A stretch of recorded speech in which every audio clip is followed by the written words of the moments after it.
Et ce que je vais faire, c'est que, parce qu'il faut, je pense, 10 minutes, un quart d'heure pour boucler cette partie-là, et après on pourra prendre des questions. D'accord? En plus, il y a eu pendant la pause 2-3 très très bonnes questions, peut-être éventuellement on pourra revenir dessus pour compléter un peu, clarifier les choses. Mais du coup, j'étais en train d'introduire le fait que, protologiquement, tout est déjà préparé par la Trinité, et nous sommes, et l'univers est dans la Trinité, mais que l'eschatologie, donc l'accomplissement, la fin du monde, c'est aussi d'entrer dans la vie trinitaire et de le faire pleinement. Et c'est ce que fait l'ascension. Le texte 28 parle de l'ascension de Jésus. Jean Scott Erigen, c'est un père de l'Église du IXe siècle, a soutenu l'opinion que dans l'ascension de Jésus, l'humanité tout entière, et en elle-même toute la création, a commencé son retour au sein des profondeurs divines, et cela selon un ordre essentiellement trinitaire. Qu'est-ce que c'est que l'ascension?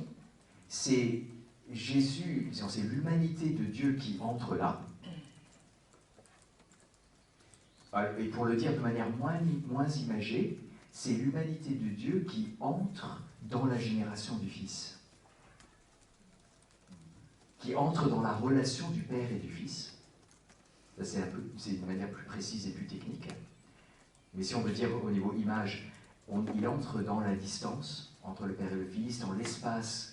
Là, l'espace, il ne faudrait pas trop utiliser ce mot-là, mais dans ce lieu entre le Père et le Fils. Et nous sommes entraînés dans cette humanité. Nous sommes membres de ce corps. Nous allons entrer en Dieu. On est déjà en Dieu de cette manière-là. On est déjà dans la relation trinitaire.